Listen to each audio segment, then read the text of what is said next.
नमस्कार दोस्तों, इस वक्त मैं मौजूद हूं लखनऊ में और हमारे साथ एक महान शख्स मौजूद हैं जो अक्सर आप इनको चर्चा में देखते रहते हैं, सोशल मीडिया में हर जगह छाए रहते हैं। स्वामी भानु प्रताप जी, इनका एक चेहरा बन चुका है कि ये मोदी जी के अगेंस्ट अपनी बात रखते हैं और मोदी जी के कहीं ना कहीं विरोधी लोग इनको कह रहे हैं कि ये मोदी जी के विरोध में बात करते हैं और भगवा वस्त्र धारण करके कहीं ना कहीं भाजपा का विरोध करते हैं।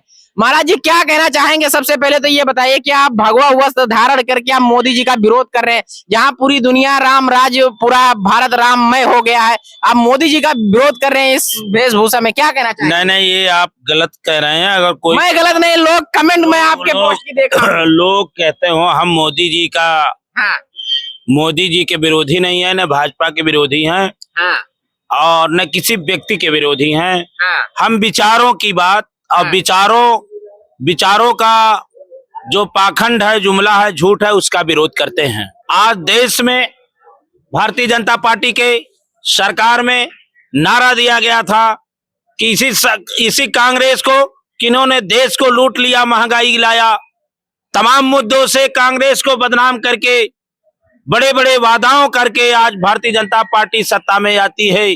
और जब कहते हैं हम न खाएंगे न खाने देंगे, हम अच्छा दिन लाएंगे, हम काला धन लाएंगे, हम 2 करोड़ नौकरी लाएंगे, हम राम राज लाएंगे, हम सबका साथ सबका विकास करेंगे और नौजवानों को एक गुमराह करने का काम करते हैं। पुलवामा में हमला होता है तो जवानों के नाम, शहीदों के नाम वोट लेकर के सत्ता में फिर दोबारा आ जाते हैं। और जब इसी चुनाव से पहले फिर चुनाव आयोग का अध्यक्ष इस्तीफा दे देता है और सुप्रीम कोर्ट के दबाव से ये जो चुनावी बांड आ रहा है कि पुलवामा के हमले के बाद पाकिस्तान से ये बांड ले रहे हैं, ये भारतीय जनता पार्टी के लोग। और विपक्ष अगर किसी मुसलमान के घर में मैयत मनाने चला जाता है, अगर उत्तर प्रदेश में अखिलेश यादव जी किसी मुसलमान के घर सेवई के ईद के त्योहार पे चले जाते हैं तो उसे हिंदू विरोधी बताया जाता है, उसे सनातन विरोधी बताया जाता है और उसे ये कहा जाता है ये लोग राम के विरोधी हैं। और दूसरी तरफ भारतीय जनता पार्टी के शीर्ष नेतृत्व पाकिस्तान से चुनावी बांड लेते हैं। ये क्या है? ये डबल चेहरा क्या है? जिसकी हैसियत है 130 करोड़ मालियत है, वो 410 करोड़ बांड देता है। ये देश में हो क्या रहा है? ये बड़ा अचंभा है। और वो 15 लाख करोड़ उद्योगपतियों के कर्ज को माफ कर दिया जाता है, किसानों के आय को दुगना, किसानों का कर्ज माफी का वादा करते हैं और पूर्ण करते हैं 15 लाख करोड़ उन उद्योगपतियों को, और देश का खजाना फिर उनको लोन दे दिया जाता है। एक सबसे बड़ा सवाल ये महाराज कि ऐसे कुछ कंपनियां उसमें जिन पे पहले ईडी ने रेड किया, ईडी उनके वहां पे पहुंची, उसके कुछ दिन के बाद उन्होंने वहां पे इलेक्ट्रोल बॉन्ड खरीदा है। तो इससे क्या मतलब, ईडी का दुरुपयोग हुआ है? ईडी के नाम पे टैक्स लिया गया, कंपनियों के पास ईडी भेजकर, सीबीआई भेज करके करोड़ों करोड़ों रुपया लिया गया। ये गुंडाई नहीं है तो क्या है? इससे बड़ा गुंडा कौन होगा? इससे बड़ा अपराधी कौन होगा?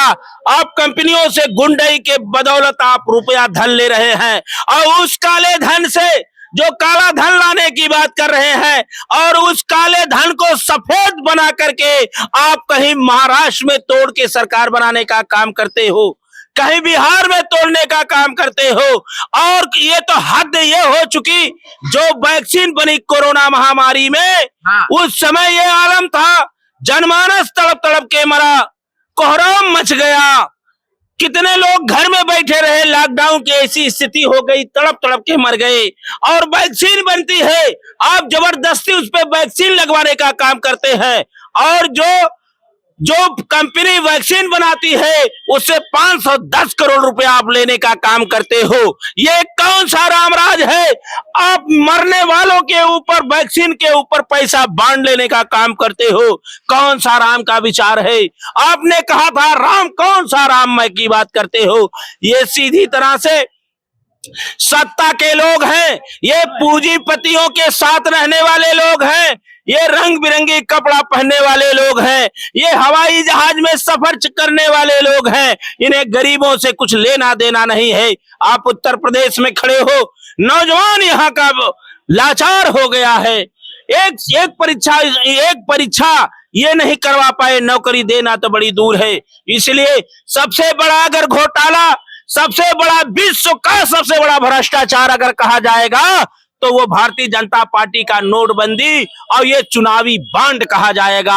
आज एक तरफ गरीब तड़प तड़प के मर रहा है, नौजवान मर रहा है, किसान मर रहा है, और ये लोग जुमले की बात, पाखंड की बात, मणिपुर जल गया, 2 करोड़ की नौकरी, हवाई चप्पल पहनने वालों को हवाई जहाज का टिकट। अभी आप मणिपुर जलने की बात कर रहे हैं, अभी मोदी जी एक एडवर्टाइजमेंट आपने नहीं देखा कि मोदी जी, लड़की कह रही है कि मोदी जी ने हमें बचा लिया, वार रुकवा दिया। आपने वो एडवर्टाइजमेंट नहीं बताइए, मोदी जी विदेशों का जंग रुकवा देते हैं। अब आप बता रहे हैं मणिपुर के जिक्र कर रहे हैं आप मणिपुर में कितनी हमारी बहनों को नंगा घुमाया गया, दुनिया देखा, शर्मसार हुआ। गरीबी, अब आधी आबादी हमारी जितने माताएं बहनों हैं उत्तर प्रदेश के घर में महिलाएं हैं, वो गरीबी के कारण अपने घर का कैसे पालन लालन कर रही है, वो उनके दिशा दशा से पूछिए आप। ये भारतीय जनता पार्टी केवल राम के नाम पे, गाय के नाम पे, गंगा के नाम पे, ब्राह्मण के नाम पे, अगड़े के नाम पे, पिछड़े के नाम पे केवल ठगना चाहती है। और पिछड़े, अति पिछड़े, दलित, ये जितने लोग हैं इनका संविधान बदलना चाहते हैं। इसलिए उत्तर प्रदेश का पूरी जनता, उत्तर प्रदेश का नौजवान, किसान, पूरे पीडीए, अखिलेश यादव ने कहा पीडीए ही हमारा भगवान है। इसलिए ये कहा भी जाता है, आप मुसलमान कोई हो चाहे हिंदू हो, वो कहता है कोई गरीब है तो उसकी मदद किया जाए, ये हमारा धर्म है। अगर पड़ोसी मुसलमान है, उसके घर में कोई आफत विपत आई है, उसकी हम सेवा कर देंगे तो वही हमारा धर्म कहलाएगा, वही हमारा पुण्य कहलाएगा, वही मानवता कहलाएगा। अगर मंदिर में हम लाखों रुपया खर्चा कर दे तो और यहाँ गरीब की मदद कर दे, चाहे मुसलमान हो, चाहे ईसाई हो, चाहे सिख हो, तो यही सत्कर्म कहा जाएगा।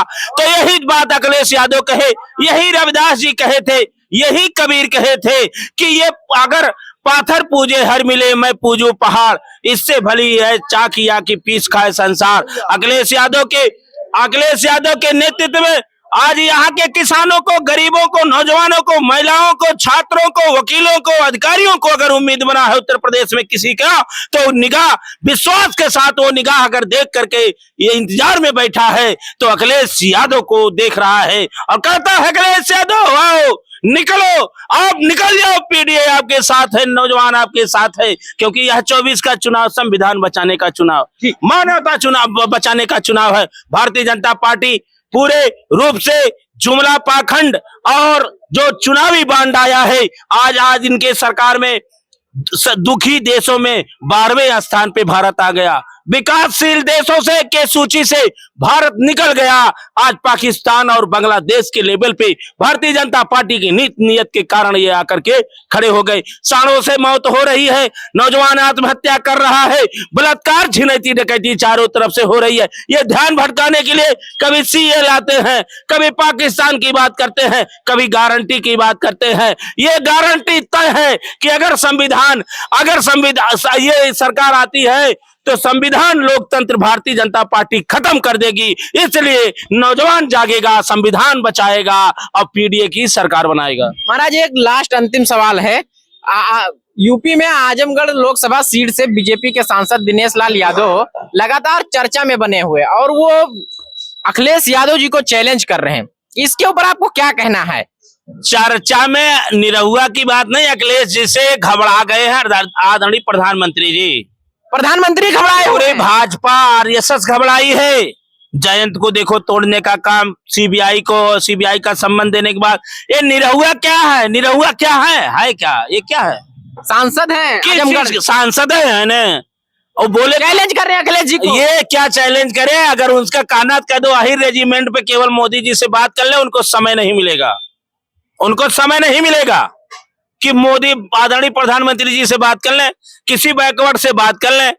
आजमगढ़ की सीटें पूरे देश में सबसे सुरक्षित सीट है, कोई भी वहां पर्चा दाखिला कर देगा, बड़ी आजमगढ़ की सीट पूरे देश की नेतृत्व करेगी। आजमगढ़ की माटी पूरे देश में महकती है। आजमगढ़ी दुर्वासा दत्तात्रेय चंद्रमा ऋषि की धरती है। आजमगढ़ से 10-10 सीट मिली है और 3 MLC वहां से हुए, 13 वहां महारथी बैठे हुए हैं। कोई भी आदरणीय अखिलेश यादव जी अगर पर्चा दाखिल कर देते हैं, धर्मेंद्र जी दाखिल करते हैं, वहां से जीत के दे देंगे। और हम राष्ट्रीय अध्यक्ष जी को बधाई देना चाहते हैं कि जिन्होंने पार्लियामेंट में महायुद्ध किया था, इन पाखंडवादियों से लड़के बिल को फाड़ा था, ऐसे पूर्व सांसद दरोगा प्रसाद सरोज को लालगंज से प्रत्याशी कल घोषित कर दिए और वह भी सिर्फ बड़ी पूर्ण बहुमत से जीतेंगे। और आजमगढ़ के इस ग्राफ से पूरा पूर्वांचल समाजवादी के पक्ष में है और भारतीय जनता पार्टी की घबराहट है। अगर आपने काम किया है, बैठ जाओ। कौन सा धन, कौन सा पाखंड, क्यों रचना? अरे ये समाजवाद का लोहा है। यही पीडीए देश की आजादी में अपने प्राणों की आहुति दिया था और यही पीडीए संविधान बचाएगा। आजमगढ़ में लालगंज को राष्ट्रीय अध्यक्ष जी ने जो प्रत्याशी बनाया है, ये उनको मैं राष्ट्रीय अध्यक्ष जी को बहुत बहुत बधाई देना चाहता हूं कि आजमगढ़ से दोनों की दोनों सीट हम जीतेंगे और 2 वहां से सीट जीतेंगे, पूर्वांचल की सभी सीट जीतते हुए और दिल्ली की ओर कूच करेंगे। आजमगढ़ का नेतृत्व प्रदेश नहीं पूरा देश करेगा। जी, धन्यवाद।